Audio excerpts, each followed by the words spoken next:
Good evening बच्चों। First book का last chapter पढ़ने जा रहे हैं अपन, एसी अल्टरनेटिंग करंट। ठीक है, मैग्नेटिक सीरीज का लास्ट चैप्टर, जो मैग्नेटिक सीरीज अपने जो चल रही थी, इसके 4 पोर्शन है। पहला पोर्शन जो था अपने वो था मैग्नेटिक इफेक्ट ऑफ करंट। ठीक है, सेकंड जो पोर्शन था, सेकंड जो चैप्टर था वो था मैग्नेटिज्म एंड मैग्नेटिक मटेरियल। और थर्ड पोर्शन जो था वो था अपने ईएमआई। ठीक है, इलेक्ट्रोमैग्नेटिक इफेक्ट। और लास्ट पोर्शन जो है इसका फोर्थ पोर्शन एसी। एसी के बाद में आपकी जो फर्स्ट बुक है बच्चों वो कंप्लीट हो जाएगी। फिर अपन स्टार्ट करेंगे सेकंड बुक। और सेकंड बुक में जो पहला चैप्टर लूंगा मैं वो लूंगा बच्चों में रे ऑप्टिक्स। ठीक है, तो एसी को समझते हैं कि भैया एसी क्या होती है। ठीक है, तो एसी से पहले डेफिनेशन लिखते हैं अपन डीसी की। एसी यानी कि अल्टरनेटिव करंट और डीसी का मतलब डायरेक्ट करंट। तो पहले मैं बात करता हूँ डीसी की। डीसी यानी कि डायरेक्ट करंट, डायरेक्ट करंट बोलते हैं। क्या होती है? Unidirectional current. जो यूनी डायरेक्शनल करंट है उसको डीसी बोलते हैं, यानी कि डायरेक्शन क्या रहे? कांस्टेंट रहे। ठीक है, जो डायरेक्शन जो है वो क्या हो? कांस्टेंट हो। तो ऐसी करंट जिसमें डायरेक्शन कांस्टेंट होती है बच्चों, उसको क्या बोलते हैं? डीसी बोलते हैं। डीसी सोर्स को कैसे दिखाएंगे? बैटरी की तरह। ये माइनस, ये प्लस, ये क्या होगा बच्चों अपने पास में? DC source. कौन सा होता है डीसी सोर्स? सेल है या बैटरी है। ठीक है, डायग्राम अगर बनाऊं डीसी करंट का तो कौन कौन सी डीसी करंट हो सकती है, तो देखो ये डीसी करंट है टाइम का करंट के साथ में, मैग्नीट्यूड क्या है? कांस्टेंट है। ये करंट का टाइम के साथ में, ये भी कौन सी करंट है? ये वाली बच्चों, ये भी डीसी करंट है। इसके अंदर मैग्नीट्यूड वेरी कर रहा है, मैग्नीट्यूड जो है वो वेरी कर रहा है, लेकिन डायरेक्शन देखो सेम है। मैग्नीट्यूड भाई साथ आने का डीसी करंट जो होती है उसका मैग्नीट्यूड चेंज हो सकता है, लेकिन डायरेक्शन सेम रहनी चाहिए। मैग्नीट्यूड में भी वेरी। ठीक है, इसमें लिख लेना डीसी करंट जो है मैग्नीट्यूड में भी वेरी। तो मैग्नीट्यूड वेरी कर सकता है, कांस्टेंट कर सकता है, कोई दिक्कत नहीं। जैसे ये करंट है, इसका मैग्नीट्यूड कांस्टेंट है, डायरेक्शन भी कांस्टेंट है। पॉजिटिव भाई डायरेक्शन कैसी है? इसकी पॉजिटिव डायरेक्शन है। ये देखो, ये इसमें देखो मैग्नीट्यूड देखो वेरी कर रहा है, लेकिन डायरेक्शन कैसी है? पॉजिटिव है। ये करंट हो गई। ठीक है, ये टाइम हो गया। ये वाली करंट, ये भी कौन सी करंट है? डीसी है। डायरेक्शन कैसी है इसकी? नेगेटिव है। मैग्नीट्यूड क्या कर रहा है? वेरी कर रहा है। तो ये सारे डीसी के एग्जाम्पल है। ठीक है ना, तो मैग्नीट्यूड में भी वेरी, बट डायरेक्शन जो होगी वो कैसी होगी? यूनिट डायरेक्शनल करंट है, डायरेक्शन क्या रहेगी? कांस्टेंट रहेगी इसकी। ठीक है, तो नोट करो इसको नोट करो। उसके बाद अपन बात करते हैं बच्चों एसी की। लिख लिया ये। अब अपन बात करते हैं इसमें कि भैया एसी क्या होती है। एसी के बारे में बात करते हैं और उसके फिर graph.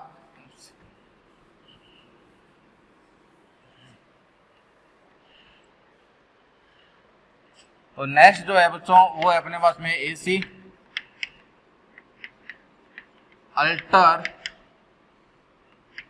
Alternating current. Alternating current क्या होती है बच्चों? अल्टरनेटिंग करंट, अल्टरनेटिंग करंट होती है अल्टरनेटिंग करंट। अल्टरनेटिंग करंट का मतलब क्या होता है? Direction and magnitude both are ठीक है, direction and magnitude both are very periodically क्या होता है बच्चों?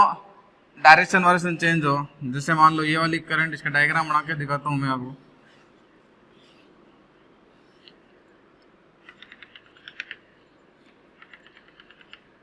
टाइम का, करंट का। तो पहला डायग्राम जो है वो यूं है। तो ये हो जाएगा टी, ये हो जाएगा टाइम, ये इसकी पीक वैल्यू है। मैक्सिमम वैल्यू को बच्चों क्या बोलते हैं? Peak value. ठीक है, ये पॉजिटिव में, ये माइनस में। तो ये आई नोट जो है ये बच्चों क्या है? Peak value of current. Hindi में इसको कहते हैं शिखर धारा। हिंदी में पीक वैल्यू को क्या कहते हैं? शिखर धारा। ठीक है, शिखर धारा का मतलब ये मैक्सिमम वैल्यू है करंट की। तो ये एक इस तरह की हो गई यूँ। आधे चक्कर में देखो पॉजिटिव है, आधे चक्कर में नेगेटिव है, इन चक्कर चलता जाएगा इसका। ये आधे चक्कर में पॉजिटिव, आधे में क्या हो जाएगी नेगेटिव, ठीक है। टाइम और इसके साथ में नोट करते जाओगे कौन सा टाइम है ये। यहाँ पर देखो टाइम कितना है 0, यहाँ पर टाइम कितना है t/2, यहाँ पर टाइम कितना है t। तो ये इसका एक साइकिल कंप्लीट हो गया, ये इसका बच्चों एक साइकिल कंप्लीट हो गया। आधे साइकिल में तो ये पॉजिटिव है करंट और आधे साइकिल में बच्चों क्या है नेगेटिव है। तो ऐसी करंट जो हाफ साइकिल में पॉजिटिव हो, हाफ साइकिल में क्या हो नेगेटिव हो, यानी कि हाफ साइकिल में पॉजिटिव यानी किसी डायरेक्शन है पॉजिटिव डायरेक्शन में जा रही है, यानी अगर मैं कहता हूँ ये पॉजिटिव डायरेक्शन है ये वाली तो इधर जा रही है, उसके बाद में हाफ साइकिल नेगेटिव यानी कि अब करंट इधर आ रही है, तो इसकी डायरेक्शन क्या हो रही है चेंज हो रही है, मैग्नीट्यूड साथ में चेंज हो ही रहा है, ठीक है। इसमें देखो ये करंट ये टाइम, ये इसकी पीक वैल्यू हो गई बच्चों, क्या होगी इसकी ये पीक वैल्यू I0, ये हो जाएगा माइनस का I0, ठीक है। ये हो गया कांस्टेंट है ये, ठीक है। फिर चेंज होगा, फिर ऐसे,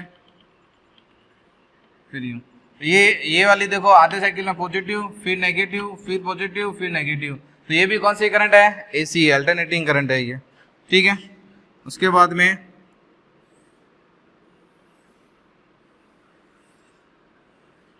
ये वाली करंट, तो ये देखो आधे साइकिल में पॉजिटिव आधे साइकिल में नेगेटिव, ये भी कौन सी करंट है अल्टरनेटिंग करंट है।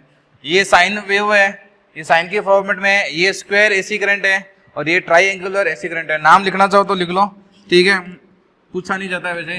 ये हो जाएगा ट्राई एंगुलर AC, ये हो जाएगी बच्चों अपने पास में स्क्वायर AC, और ये हो जाएगा साइन AC, साइन के फॉर्मेट में साइनस से डेल, ठीक है। तो AC करंट का मतलब अल्टरनेटिंग करंट का मतलब क्या होगा मैग्नीट्यूड और डायरेक्शन दोनों क्या हो चेंज हो। तो आधे चक्कर में तो पॉजिटिव डायरेक्शन रहेगी, आधे चक्कर में कौन सी डायरेक्शन हो जाएगी इसकी नेगेटिव हो जाएगी। इसमें देखो आधे चक्कर में तो पॉजिटिव है, आधे में फिर क्या होगी नेगेटिव फिर पॉजिटिव फिर नेगेटिव, तो ये प्लस माइनस जो है, ठीक है ना। अपन को पता है कि भाई करंट जो होती है वो स्केलर क्वांटिटी होती है, ठीक है, लेकिन करंट में डायरेक्शन होती है। अब डायरेक्शन कैसे होगी भाई, ये जो जैसे वायर है तो इस वायर में करंट की डायरेक्शन क्या होगी, या तो लेफ्ट टू राइट या राइट टू लेफ्ट, दो डायरेक्शन हो सकती है, या तो लेफ्ट में फ्लो होगी या फिर ये राइट में फ्लो होगी। अगर ये लेफ्ट में फ्लो हो रही है और मैं इसको पॉजिटिव ले रहा हूं, तो जब ये राइट में फ्लो होगी तो उसको मैं क्या लूंगा नेगेटिव लूंगा, यानी कि डायरेक्शन दो ही डायरेक्शन होगी अल्टरनेटिंग करंट की, या तो पॉजिटिव या नेगेटिव, ठीक है। तो ये एग्जाम्पल हो गए बच्चों AC के कुछ, ठीक है। उसके बाद में इसमें अपन बात करते हैं एवरेज AC करंट क्या होती है, RMS क्या होती है और उनके ग्राफ और उनकी वैल्यू, ठीक है। नोट करो बच्चों इसको। और ये ध्यान रखना ये इनकी पीक वैल्यू है, कौन सी वैल्यू है इनकी, ये पीक वैल्यू, ये भी इसकी पीक वैल्यू है, ठीक है। ये इसके माइनस में पीक वैल्यू है I0, पीक वैल्यू को मैं I0 से दिखाऊंगा, लिख लिया। अब आगे बात करते हैं, देखो अपन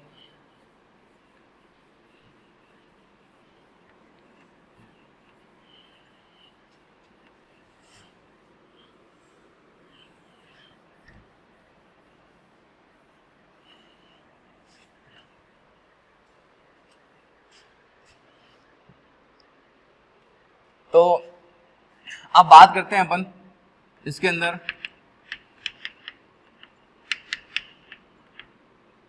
इंस्टेंटेनियस करंट की। इंस्टेंटेनियस करंट की अगर मैं बात करूं तो बच्चों वो क्या होती है dq/dt। भाई इंस्टेंटेनियस करंट है, तासनी करंट तो क्या होती है I dq/dt। करंट इलेक्ट्रिसिटी की बात कर चुके हैं अपन। मैं बात करता हूं बच्चों इसके अंदर एवरेज करंट की। तो एवरेज करंट जो होती है बच्चों, एवरेज करंट को अपन ऐसे दिखाते हैं ΔQ/ΔT, और यहाँ पर पेड़ में लिख देता हूँ मैं एवरेज। एवरेज करंट को आप यूं भी लिख सकते हो, ठीक है, Q/T। क्या लिख सकते हो Q/T। एवरेज करंट जो है इसको दिखाने के देखो दो सिंबल होती है। एवरेज करंट जो होगी आपके पास में, एवरेज करंट को या तो आप ऐसे लिख दो I, पेड़ में लिख दो एवरेज, या फिर इसको यूं भी दिखाते हैं एवरेज करंट को, ठीक है, या फिर एवरेज करंट को ऐसे भी दिखाते हैं एवरेज, इसके ऊपर बार लगा दो। एवरेज करंट आपको बुक में तीन तरह के सिंबल मिलेंगे, ये तो I लिखो, पेड़ में क्या लिख दो एवरेज, ये I लिखो, ये दो साइन लगा दो, या फिर I लगाओ उसके ऊपर क्या लगा दो बार लगा दो, ये ठीक है। तीनों ही एवरेज करंट का नोटिफिकेशन है। देखो Q/T हो गया।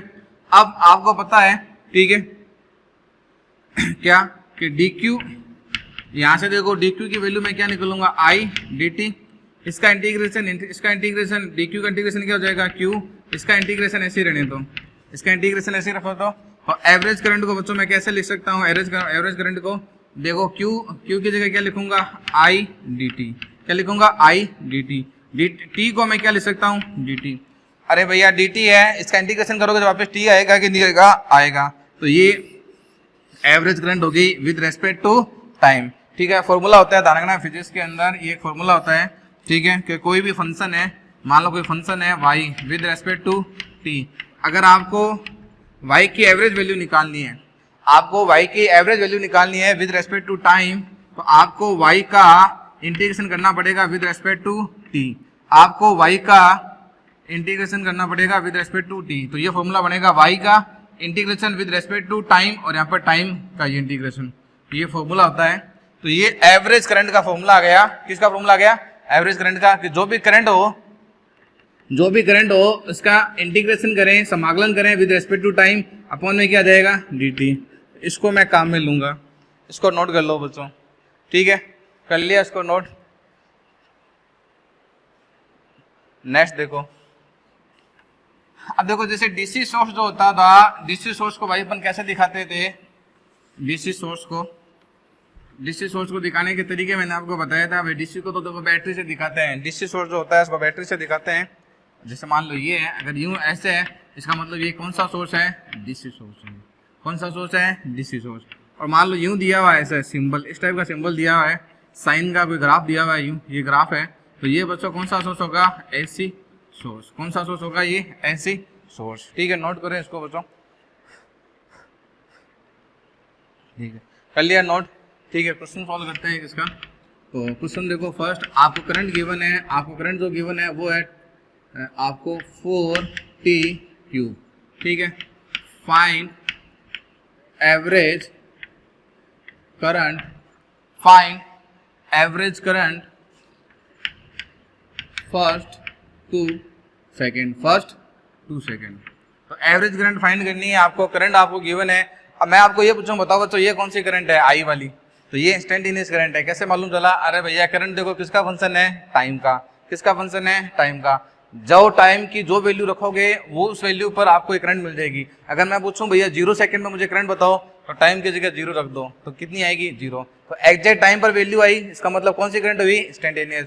मैं आपसे ये पूछूं 1 सेकंड पर, एग्जैक्ट 1 सेकंड पर वैल्यू बताओ, तो टी की जगह 1 रख दो, तो कितना आएगा, 4 आएगा। इसका मतलब वो 1 सेकंड पर जो वैल्यू आई वो इंस्टेंटेनियस वैल्यू है। इसका मतलब ये जो आपको गिवन है ये इंस्टेंटेनियस करंट है आपके पास में। कौन सी करंट है, इंस्टेंटेनियस करंट है, तात्क्षणिक धारा है आपके पास में। आपको निकालनी है फर्स्ट 2 सेकंड में, आपको फाइंड करनी है करंट इन फर्स्ट 2 सेकंड। तो current in first 2 second means क्या हुआ बच्चों, यानी कि 0 से 2 सेकंड। तो आप ये बताओ बच्चों कि एवरेज करंट जो होती है, एवरेज करंट का फॉर्मूला क्या होता है, आई डी टी। ठीक है, I D T upon D T. ठीक है, तो ये आपके पास में क्या आएगा, ये आएगा 4t क्यूब dt और यहाँ पर आएगा dt। इंटीग्रेशन की लिमिट को फर्स्ट 2 का मतलब कितना हो गया, 0 से 2, 0 से 2। ठीक है, अब इसका इंटीग्रेशन कर दो तो आपके पास में एवरेज करंट आ जाएगी। एवरेज करंट कैसे आएगी भैया, इसका कितना हो जाएगा, 4 से 4 कैंसिल हो जाएगा, ये आ जाएगा आपके पास में t की पावर 4।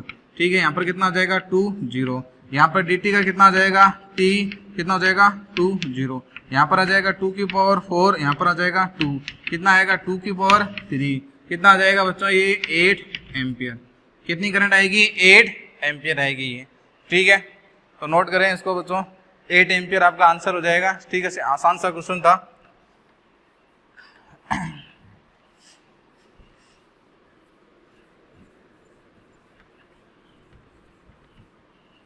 नेक्स्ट क्वेश्चन देखो इसका,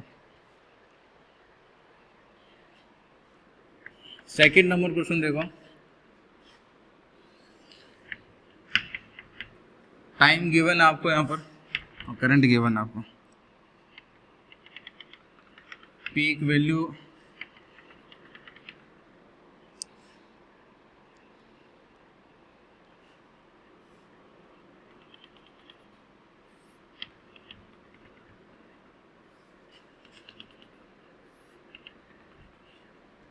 ये टाइम है 0, ये जो टाइम आपको गिवन है, कलर चॉकलेट है थोड़ा, टाइम जो आपको गिवन है बच्चों, ये वाला टाइम है आपके पास में t/2, ये टाइम t ये वाला जो टाइम है आपके पास में ये वाला ये है 3t/2 और बच्चों ये टाइम कितना है 3। कितने साइकिल हो गए बच्चों 2 साइकिल। कैसे पता चला भाई देखो ये t/2 आधा साइकिल, उसके बाद में आधा साइकिल ये, तो एक साइकिल में टाइम कितना लगता है, एक साइकिल में एक टाइम लगता है t, तो ये एक साइकिल ये हो गया, ये दूसरा साइकिल, ठीक है। ये आपके पास में वैल्यू पॉजिटिव, ये नेगेटिव, ये पॉजिटिव, ये नेगेटिव, बढ़िया बात है। ये वैल्यू आपको गिवन है 3 एम्पियर और ये बच्चों वैल्यू आपको गिवन है -3 एम्पियर। आपको फाइंड करना है इसमें, ठीक है। Find average current in full cycle, पहला बात, और दूसरा average current in half cycle. तो फुल साइकिल और बच्चों हाफ साइकिल में आपको क्या फाइंड करनी है, करंट फाइंड करनी है। फाइंड करते हैं, ठीक है। पहला देखो हाफ साइकिल के लिए, फुल साइकिल के लिए, तो फुल साइकिल में देखो एक बार +3 है, एक बार -3 है, कितनी हो जाएगी 0 हो जाएगी भाई। एक बार तो +3 है, ठीक है, एक बार कितनी है -3, तो एवरेज करंट कितनी आएगी 0। हमेशा ध्यान में रखना एवरेज करंट जो होती है फुल साइकिल के लिए हमेशा कितनी आएगी 0, क्योंकि आधे साइकिल में जितनी पॉजिटिव होगी नेक्स्ट आधे साइकिल में उतनी ही वो नेगेटिव होगी। चाहे कैसा भी ग्राफ हो, चाहे साइन वाला ग्राफ हो, ठीक है ना, ट्राइएंगुलर वाला ग्राफ हो, इसमें कोई दिक्कत नहीं है। कैसा भी आपके पास में ग्राफ हो, ठीक है, आधे में जितनी पॉजिटिव होगी ना उतनी वो नेगेटिव होगी। तो फुल साइकिल के लिए एवरेज करंट ऑलवेज 0 होती है। एवरेज करंट हमेशा डिफाइन होती है हाफ साइकिल के लिए। तो रिमेनिंग हाफ साइकिल के लिए पूछे तो कितनी हो जाएगी 3 एम्पियर। कितनी होगी बच्चों हाफ साइकिल के लिए 3 एम्पियर होगी। अब आप पूछोगे प्लस का कि माइनस का, वो कोई मैटर नहीं है। आधे साइकिल के लिए वो 3 होगी। अगर पॉजिटिव है तो, अगर साइकिल पॉजिटिव है तो +3 होगी और साइकिल नेगेटिव है तो वो -3 होगी। लेकिन मैग्नीट्यूड कितना होगा उसका 3 एम्पियर। तो हाफ साइकिल में कितना होगा 3 एम्पियर, ठीक है। इसी के साथ में यहाँ पर नोट डाल के लिख लो बच्चों कि average current for a full cycle always 0. So average current always defined for half cycle. Average current for a full cycle always 0. So average current always defined for half cycle. हमेशा half cycle के लिए define होता है बच्चों को, ठीक है। इसको नोट करें, इसको फिर आगे की बात करते हैं अपन।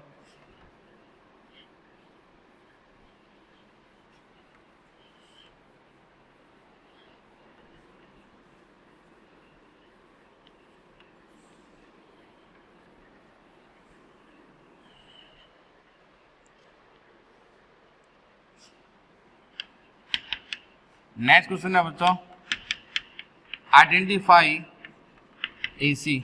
आपको एसी क्या आइडेंटिफाई करना है कि कौन सा बच्चों एसी है, कौन सी एसी नहीं है। ग्राफ आपको गिवन है करंट और टाइम के साथ में, करंट और टाइम के साथ में, ठीक है।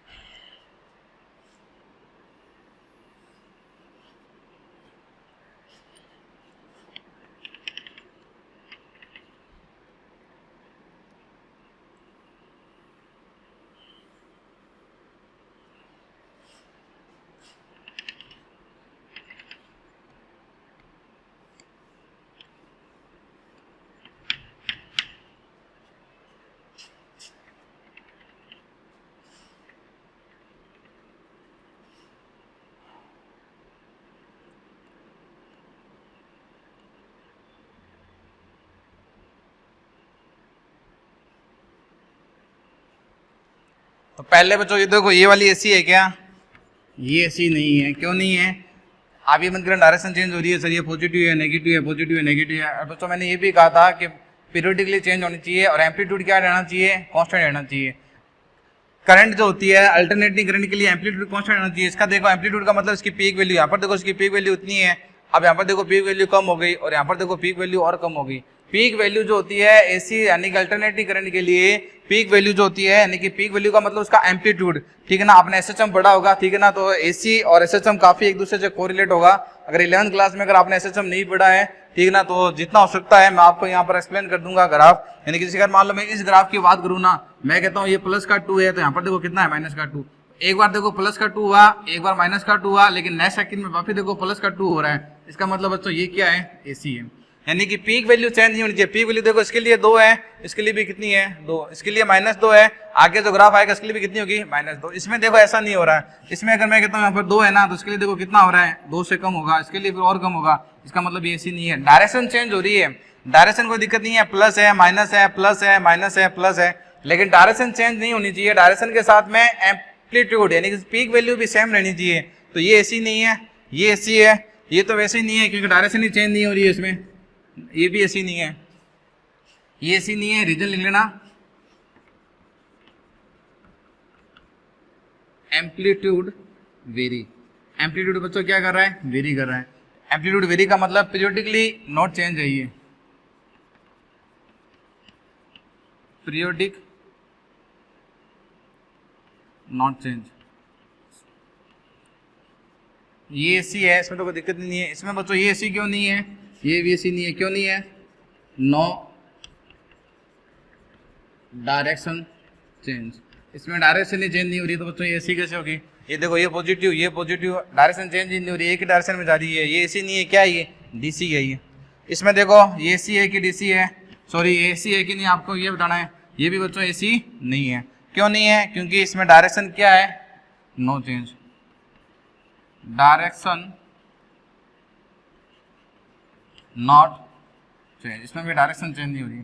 तो एकमात्र एसी है सिर्फ ये वाला जो एग्जांपल है, ये सिर्फ एसी को रिप्रेजेंट कर रहा है। ये भी एसी नहीं है, वो भी एसी नहीं है, और ये भी एसी नहीं है। ये एसी इसलिए नहीं है क्योंकि पीक वैल्यू जो है वो उसकी वेरी कर रही है, पीक वैल्यू जो है वो कम हो रही है।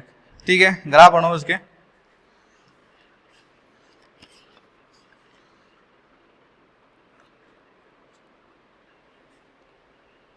लिख लिया। नेक्स्ट नोट डाल के लिखवा देता हूं मैं आपको, नेक्स्ट लिखो बच्चों, इसमें नोट डाल के नोट लिख लेते हैं इसमें।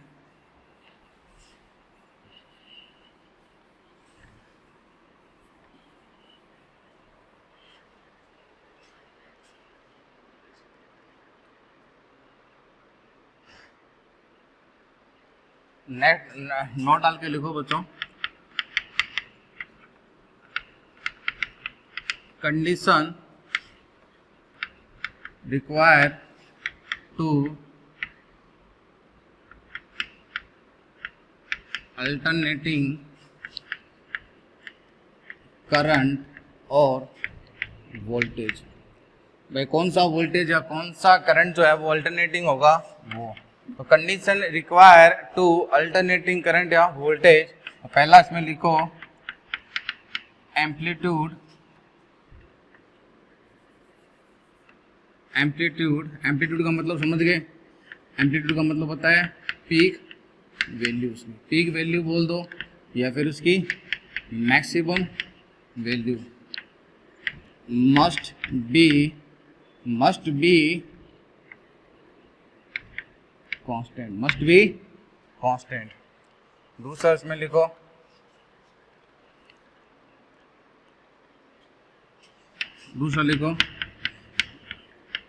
Alternate half cycle positive and half remaining half cycle negative. Alternate half cycle positive and alternate half cycle negative.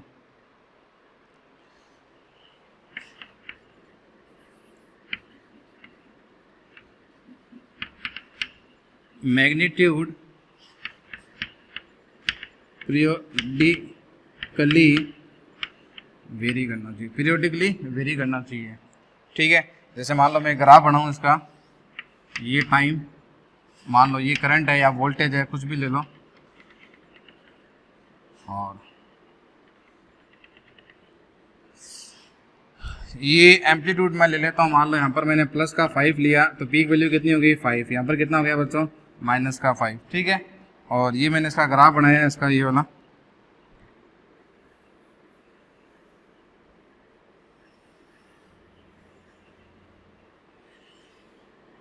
तो ये देखो ये ऐसी है, इस में देखो प्लस पीक वैल्यू कितनी है 5, ये माइनस साइकिल चेंज हुआ, यहाँ पर कितनी हुई -5, फिर +5, फिर -5, फिर +5।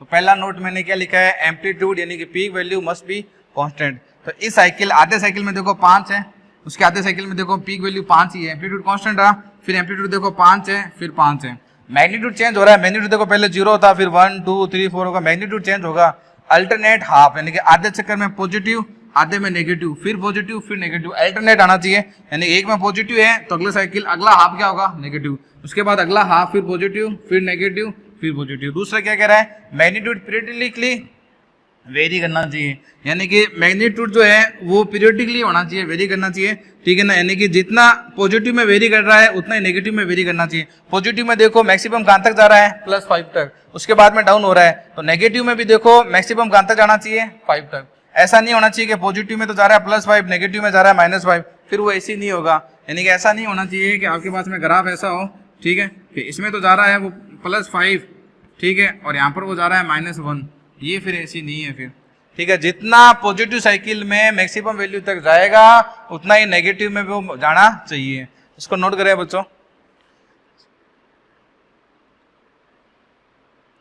लिख लिया ये।